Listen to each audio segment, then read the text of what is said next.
there's Langley Station. He's coming into Langley.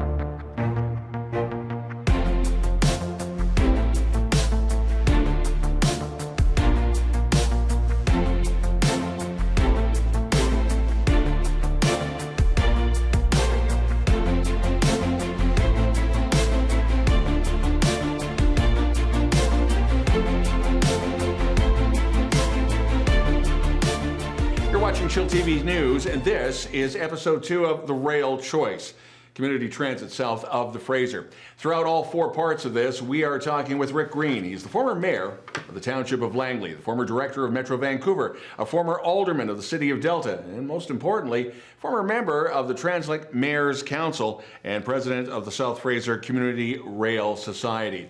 And Rick, let's get into the route, connecting population centers throughout the Fraser Valley and so much more. The route is rather interesting. It is, and it's an interesting story to tell. There has been some unfortunate comments made about the fact that somehow that this line does not go through population centers, when the exact opposite is the truth. So to that end, to answer that whole question, we've created and commissioned a 4-minute video that is very, very creative video. It's done by a university student out of UBCO in the Okanagan. And it shows the whole route. It shows the proposed stops. It shows a highlight version of the train itself, along with 6 drone footages of the various stations and the trains coming and going. So this will give you a real good example and identify the population bases that this train is proposed to go through. So enjoy this video. A priceless opportunity for the Fraser Valley. Hydrail, or hydrogen-powered transit, is now available. Reactivate the interurban rail corridor with state-of-the-art interregional transit. A spine and rib transit system with reconfigured bus routes connecting with rail transit hubs, just like the SkyTrain. Hydrail systems are more cost-effective to implement than expanding road networks. The Interurban is a 99-kilometer operating rail line protected for passenger use at no cost, owned by the people of BC. Up to 160 passenger seats per 2-car train, 1,000 kilometers per fueling, 15 minutes to refuel. 1.2 million residents south of the Fraser River, serving 16 cities, 14 post-secondary institutions, First Nations, industrial parks, tourism, and more. Hydrogen fuel is green and renewable. Hydrail trains reduce congestion, pollution, and are incredibly quiet and non-invasive. Hydrail technology solves sustainability problems in the Fraser Valley, showing leadership and innovation in climate solutions. It checks all of the boxes supporting Clean BC.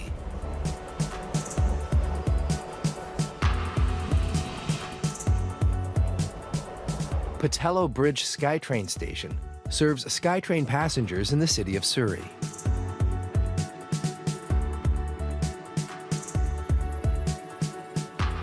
Kennedy Heights, North Delta, serving 70,000 people in the North Delta, Surrey area. Newton Transit Exchange, King George and 72nd, serving 135,000 people in Newton, connecting with 90,000 in South Surrey and White Rock, plus the universities of Kwantlen and Simon Fraser. Sullivan Guildford Connection, serving 62,000 people and a regional shopping mall. Cloverdale South Surrey Connection, serving 75,000 people in Cloverdale, 90,000 in South Surrey, Campbell Heights Industrial Park, Kwantlen University Trades Campus, and the site of the newly announced Surrey Regional Hospital. Langley City and Township, Kwantlen University, serving 80,000 people in Langley City, Willoughby, Brookswood, and Murrayville, plus Kwantlen University Campus. Township of Langley, Fort Langley, Walnut Grove, Trinity University, serving a population of 40,000 people, Walnut Grove, Fort Langley, Willoughby, and Trinity. Gloucester Industrial Park, Aldergrove connection, serving 12,000 people in Aldergrove and 220 companies, 35,000 employees daily in Gloucester. City of Abbotsford and connections, serving a population of 140,000 in Abbotsford, plus significant new developments in the planning stages.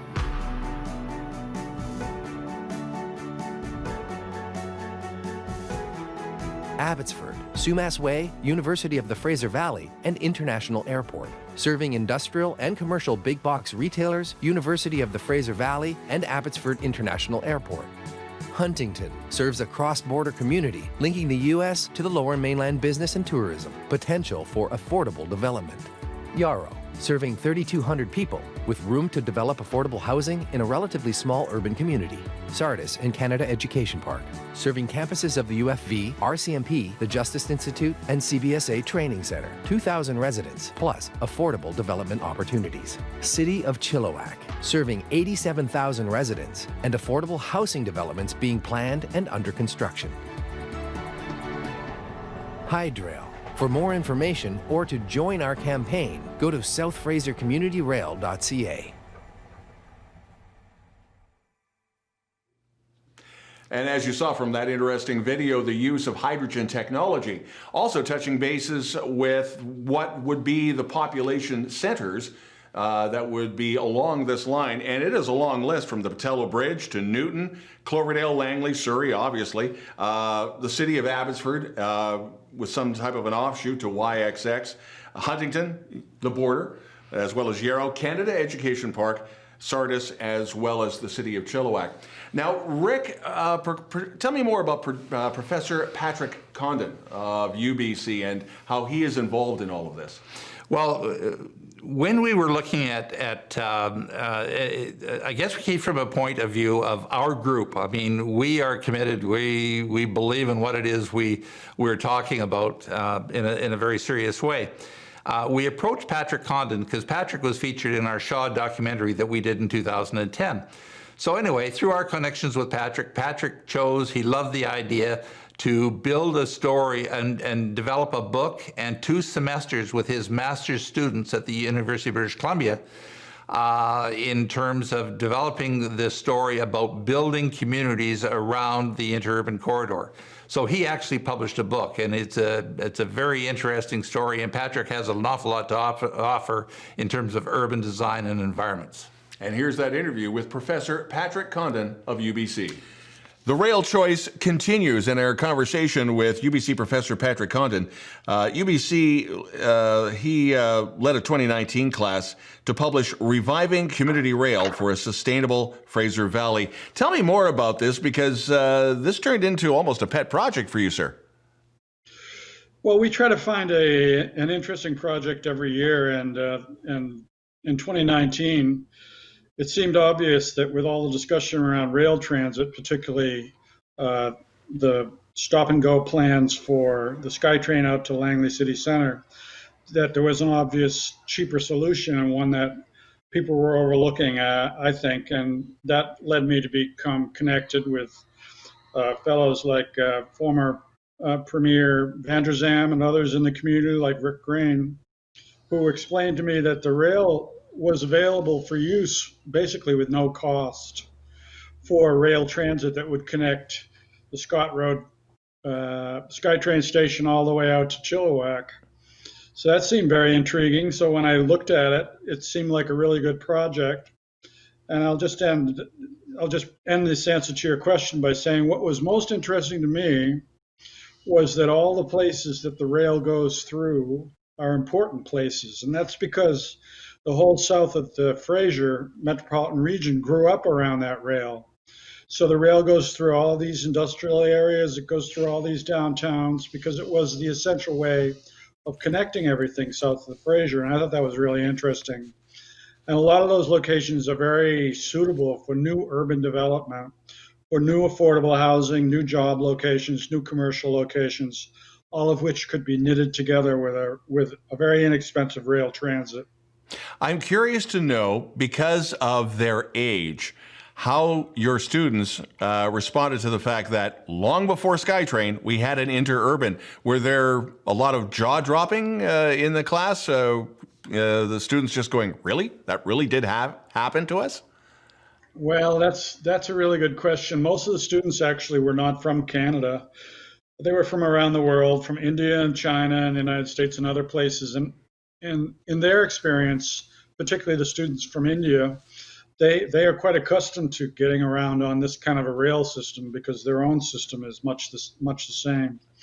So the idea of a rail transit was not the astonishing thing for them. Basically, everything was astonishing for them. So they really had a very steep learning curve about what the culture of the area was, how much housing costs, why it costs so much, why there was so much traffic congestion and so forth. And they did a marvelous job of figuring all that stuff out and putting together a publication that we're all very proud of. Is that publication available online for public consumption? Yes, it is. It's available online. It can be downloaded for purchase from lulu.com. Individual copies are available, as well as a free PDF download, so you can look at every page that way if you like.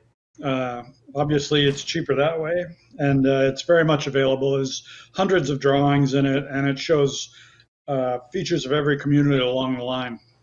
UBC Professor Patrick Condon, thank you so much for joining us on The Rail Choice. My pleasure.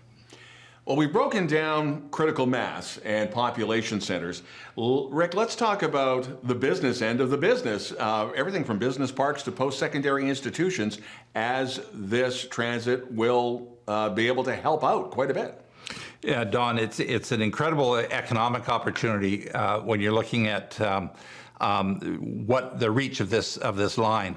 So we've got the Campbell Heights Industrial Park in Surrey, which is an 1,800-acre industrial park, very limited transit. We have the Gloucester Industrial Park, 800 acres, 220 companies, 35,000 people in and out of there every day. They do not have one bus servicing that park, and yet the interurban goes right through that industrial park. We've got the Abbotsford International Airport, 1 million customers will be flying through there this year. It's an incredible fact that there is virtually no reasonable interregional transportation into that international airport, which is, again, it's putting pressure on our traffic. The post-secondary institutions, a lot of people don't realize there's 14 post-secondary institutions south of the Fraser, from Kwantlen to Simon Fraser to Trinity University. The Abbotsford Airport have a number of flying schools. Canada Education Park in Chilliwack, University of the Fraser Valley obviously is part of that. So it's just an incredible economic opportunity. Add to that tourism, agritourism, which is a growing phenomenon. And we've got a lot of people that are using British Columbia as a destination choice for their holidays. From cruise ships to whatever, and are looking for things to do. With this activation, we can run public transit from Lions Bay by bus to C-Bus to SkyTrain, West Coast Express, and the interurban corridor all the way out to the city of Chilliwack, all on public transit. And again, stressing the population growth that is going to come if it's not already here, and it will be served. It's a great opportunity. And you're mentioning lifestyle as well, and part of this with the technology, the hydrogen technology, is a quiet train as opposed to, and I lived in Calgary with that LRT, which you could hear for miles coming. As I understand it, this is fairly quiet, silent technology. It's very quiet. It's it's the cleanest environmentally operative train in the world. It is Canadian technology, manufactured in Mississauga, Ontario.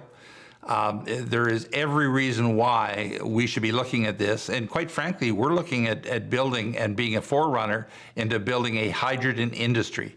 And there's a lot of very interesting things happening surrounding that idea. In summarizing this episode, we've taken a look at who directly would be helped, from business to just the greater population. In our next episode, we call it the no-brainer. It's transit, not necessarily versus Highway 1 expansion. It's having the two work in concert. This is the rail choice, community transit south of the Fraser. You're watching Chill TV News.